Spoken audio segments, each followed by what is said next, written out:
반갑습니다. 여러분과 전자계약을 함께 공부할 박영기라고 합니다. 이번 시간에는 전자계약을 본문을 공부하기 전에 우선 전자계약이 어떤 학문인지 알아보는 시간을 가지도록 하겠습니다. 전자계약을 이야기하자면 우선 물리학에 대해서 이야기를 조금 해야 되는데요. 물리학은 여러 자연현상에 대해서 이런 과정을 거쳐서 어떤 단일 원리로 귀결시키는 그런 것들을 물리학이라고 합니다. 그래서 물리학의 이런 길게 이야기했지만 물리학은 뭐 간단히 이야기하면 우주자연의 이치를 알아보는 학문이라고 할 수 있습니다. 그래서 이제 전자계약이 물리학의 한 분야인데 그러면 물리학의 다른 특징 하나를 알아보도록 하겠습니다. 이 Mathematics is the language of physics. 그러니까 수학은 물리학의 언어라는 이런 말이 있는데 학생들은 좀 싫어하는 이야기입니다. 왜냐하면 물리학을 다루는데 다 수학을 쓰기 때문에 이제 수학이 약한 학생은 이게 싫어하는 그런 이제 내용인데요. 그래서 전자기학도 이제 물리학에서 파생되어 나오기 때문에 그런 현상을 설명할 때 수학을 많이 이용합니다. 그래서 수학에 대한 그런 이제 기초 지식이 많이 필요하고요. 또 한 가지 이제 제가 강조하고 싶은 것은 이런 수학이 물리학의 언어이라고 하지만 이 수식만에 매달리지 말라는 겁니다. 물론 이제 풀어나가는 과정에는 수식으로 풀어나가지만 그 결과를 보고 이것이 무슨 의미를 가진다. 만약에 이것을 바꾸면 어떻게 되겠다 하는 것들을 알아볼 필요가 있다는 것입니다. 그거는 마치 음악을 이야기할 때 음표로 음악을 이야기할 때 하는 것처럼 음표만 보는 것이 아니고 음표가 이 악보를 만들고 있을 때 그 악보를 보고 이게 어떤 음악이다, 슬픈 음악이구나, 즐거운 음악이구나 그런 것을 파악하는 것하고 비슷하다고 할 수 있겠습니다. 그런데 이제 물리학에서 전자기학이 물리학에서 파생되어 나왔다고 하는데 어느 쪽이냐 하면 역학부터 시작해서 전기와 자기 분야가 나옵니다. 대학물리에 보면 나오는데 그 전기와 자기 분야를 좀 더 특화시켜서 체계적으로 공부하는 학문이 전자기학이라고 할 수 있습니다. 그러면 전자기학이 이제 전자기학은 이거는 다시 반복하는 이야기인데요. 전기와 자기를 이제 더 체계화한 학문이다. 그리고 이제 전자기학이 전자공학에서 차지하는 위치가 어떻게 되는가 보면은 이제 전자기학으로부터 어떤 새로운 학문이 이렇게 연결되어 가는가 한번 볼 수 있습니다. 예를 들면은 전자기학에서 이제 특정 제약을 가하면 회로 이론으로 이렇게 발전할 수 있습니다. 그래서 회로 이론은 이제 수동 소자를 다루는데 거기 능동 소자까지 포함을 시키면 전자회로가 되죠. 근데 전자회로는 아날로그 회로와 디지털 회로가 있는데 이제 뭐 만약에 디지털 회로를 좀 더 깊이 해서 그게 한 단계 올라가면 이제 컴퓨터 공학까지 발달할 수 있습니다. 그렇게 해서 쭉 나중에는 새로운 학문 컴퓨터 공학으로 도달을 할 수 있는 거죠.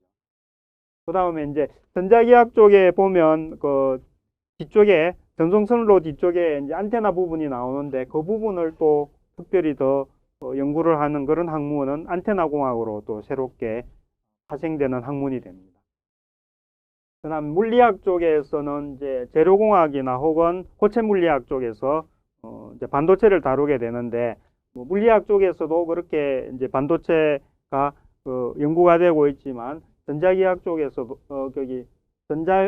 전자공학 쪽에서도 이 전자기학의 그런 지식이 이 반도체 공학을 다루는 데 쓰입니다. 예를 들면 뭐 반도체 안에 전하들이 뭉쳐 있다가 퍼져나가면서 생기는 전류, 확산 전류라고 그러죠. 그런 것들을 또 전자기학의 지식을 이용해서 풀어나갈 수 있습니다.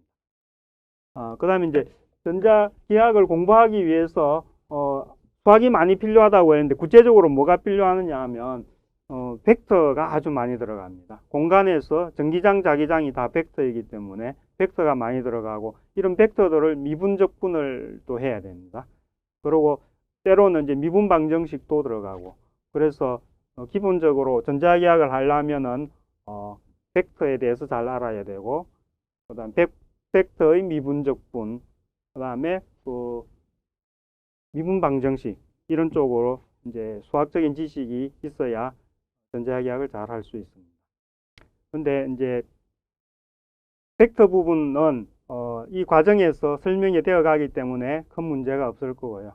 미분 적분 부분은 이제 수학에서 좀 갖추어 가지고 이 강좌를 들어야 잘 따라올 수 있을 건데요. 이제 문제 푸는 과정에서 미분 적분이 이제 좀 설명이 필요한 그런 부분은 제가 설명을 하면서 좀 그런 부분에 지식이 약한 학생을 위해서 설명을 좀 더 추가로 하면서 진행해 나가도록 하겠습니다. 그 다음에는 이제 강좌 방식에 관한 건데요. 이제 전자기하학을 강의하는, 그러니까 전자기하학을 가르치는 방식이 두 가지가 있는데, 기납적인 방법과 연역적인 방법이 있습니다.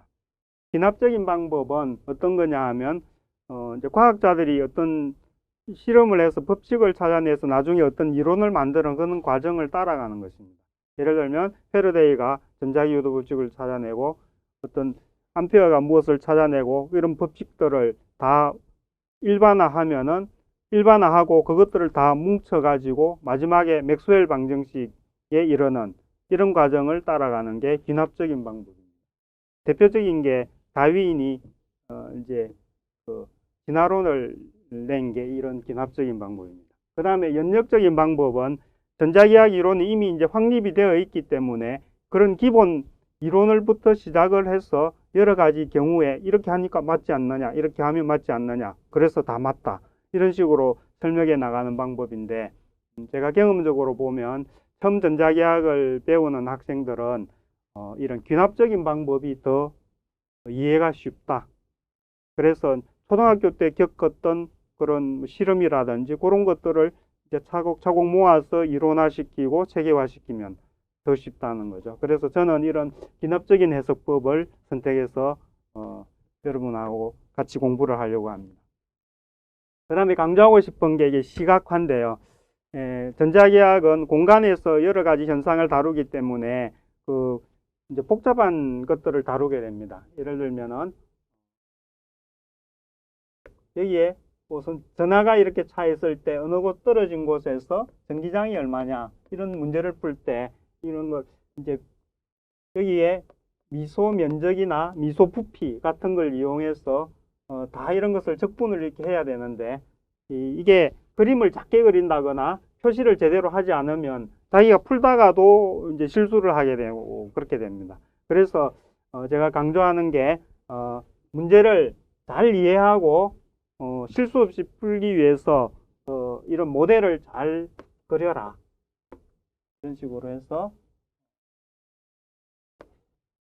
여기 미소 면적이나 최적을 구하고 여기 이런 식으로 해가지고 눈에 보이게, 문제가 눈에 보이고 풀 때도 헷갈리지 않게 하는 것, 그것을 이제 시각화라고 하는데, 제가 그 시각화를 강조하고 싶습니다. 쉽게 이야기하자면 X, Y 데이터가 이렇게 있을 때 이 숫자만 보고 우리는 이해를 잘 못하죠. 그런데 이 X와 Y를 그래프로 그린다면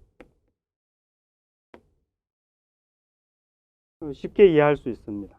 그러니까 뭐 여러 이야기하는 것보다 이 두 개만 그려보면 시각화가 뭘 하자는 거구나 알 수 있을 거라고 합니다.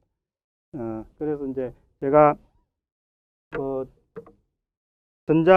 전자기하학을 본격적으로 공부하기 전에 몇 가지 이제 설명드린 게, 전자기하학이 학문적으로 어떤 위치를 차지하고 있다, 잘하기 위해서는 어떤 게 필요하다, 그 다음에 강조하고 싶은 거, 시각화를 강조하고 싶다, 이렇게 말씀드렸는데요. 요 이제 강좌를 듣는 내내 이 이야기했던 것을 잘 생각하시고 좀 어렵지만 열심히 하셔서 좋은 결과 있으시기 바랍니다. 감사합니다.